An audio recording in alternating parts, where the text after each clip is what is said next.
मैं गीता रानी, मेरे YouTube channel धार्मिक सोच में आपका स्वागत है। आइए आज हम फागुन मास के शुक्ल पक्ष में आने वाली आमलकी नामक एकादशी की कथा के बारे में जानते हैं।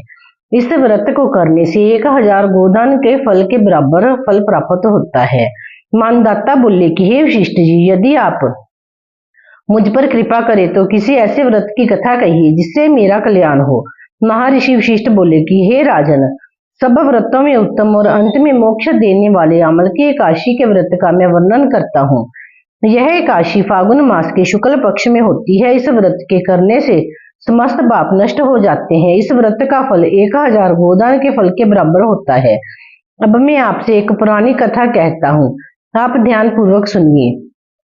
एक वैदिश नाम का नगर था जिसमें ब्राह्मण, क्षत्रिय, वैश्य और शूद्र 4 वर्ण आनंद से रहते थे। उस नगर में सदैव वेद ध्वनि गूंजा करती थी तथा पापी, दुराचारी तथा नास्तिक उस नगर में कोई नहीं था। उस नगर में चैत्ररथ नाम का चंद्रवंशी राजा राज्य करता था। वह अत्यंत विद्वान तथा धर्मी था। उस नगर में कोई भी व्यक्ति दरिद्र व कंजूस नहीं था। सभी नगरवासी विष्णु भक्त थे और अबाल, वृद्ध, स्त्री, पुरुष एकादशी का व्रत किया करते थे। एक समय फागुन मास के शुक्ल पक्ष की आमलकी एकादशी आई। उस दिन राजा, प्रजा तथा बाल, वृद्ध सबने हर्षपूर्वक व्रत किया। राजा अपनी प्रजा के साथ मंदिर में जाकर पूर्ण कुंभ स्थापित करके धूप, दीप, नैवेद्य, पंचरत्न आदि से धात्री आंवले की पूजा करने लगे और इस प्रकार स्तुति करने लगे। हे धात्री, तुम ब्रह्म स्वरूप हो, तुम ब्रह्मा जी द्वारा उत्पन्न हुई हो और समस्त पापों का नाश करने वाली हो। तुमको नमस्कार है। अब तुम मेरा अर्घ्य स्वीकार करो। तुम श्री रामचंद्र जी द्वारा सम्मानित हो। मैं आपसे प्रार्थना करता हूँ कि अतः आप मेरे समस्त पापों का नाश करो। उस मंदिर में सबने रात्रि में जागरण किया। रात के समय वहां एक बहेलिया आया जो अत्यंत पापी और दुराचारी था।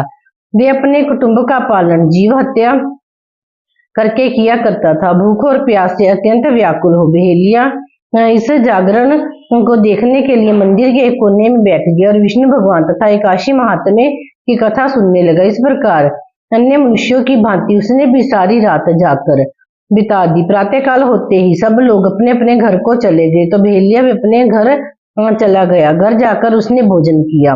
कुछ समय बीतने के पश्चात उस बहेलिया की मृत्यु हो गई। मगर उस आमलकी एकादशी के व्रत तथा जागरण से उसने राजा विदुरथ के घर जन्म लिया और उसका नाम वसुरथ रखा गया। युवा होने पर वह चित्रंगनी सेना के सहित तथा धन धान्य से युक्त होकर 10,000 ग्रामों का पालन करने लगा। वह तेज में सूर्य के समान, कांति में चंद्रमा के समान, वीरता में भगवान विष्णु के समान और क्षमा में पृथ्वी के समान था। वह अत्यंत धार्मिक, सत्यवादी, कर्मवीर और विष्णु भक्त था। वह प्रजा का समान भाव से पालन करता था। दान देना उसका नित्य कर्तव्य था। एक दिन राजा शिकार खेलने के लिए गया।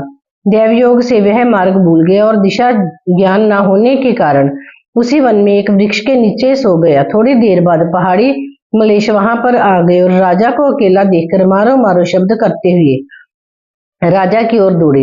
मलेश कहने लगे कि इसी दुष्ट राजा ने हमारे माता पिता, पुत्र आदि अनेक संबंधियों को मारा है तथा देश से निकाल दिया है, तथा इसको अवश्य मारना चाहिए। ऐसा कहकर वे मलेश उस राजा को मारने दौड़े और अनेक प्रकार के अस्त्र शस्त्र उसके ऊपर फेंकने लगे। ये सब अस्त्र शस्त्र राजा के शरीर पर गिरते ही नष्ट हो जाते और उनका वार पुष्प के समान प्रतीत होता।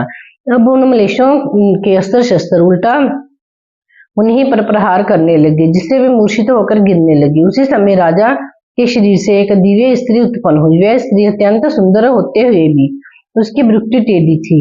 उसकी आंखों से लाल लाल अग्नि निकल रही थी, जिससे वह दूसरे काल के समान प्रतीत होती थी। वह स्त्री मलेशियों को मारने दौड़ी और थोड़ी ही देर में उसने सब मलेशियों को काल के गाल में पहुंचा दिया। जब राजा सोकर उठा तो उसने मलेशियों को मरा हुआ देखकर कहा कि इन शत्रुओं को किसने मारा है? इस वन में मेरा कौन हितैषी रहता है? वह सब ऐसा विचार कर रहा था कि आकाशवाणी हुई, हे राजा, इस संसार में विष्णु भगवान के अतिरिक्त कौन तेरी सहायता कर सकता है? इस आकाशवाणी को सुनकर राजा अपने राज्य में आ गया और सुखपूर्वक राज्य करने लगा। महर्षि वशिष्ठ बोले कि हे राजन, यह आमलकी एकादशी का व्रत के प्रभाव था। जो मनुष्य इस आमलकी एकादशी के व्रत को करते हैं वे प्रत्येक कार्य में सफल होते हैं और अंत में विष्णु लोक को जाते हैं। बोलो श्री विष्णु भगवान की जय। अमल एकादशी महारानी की जय।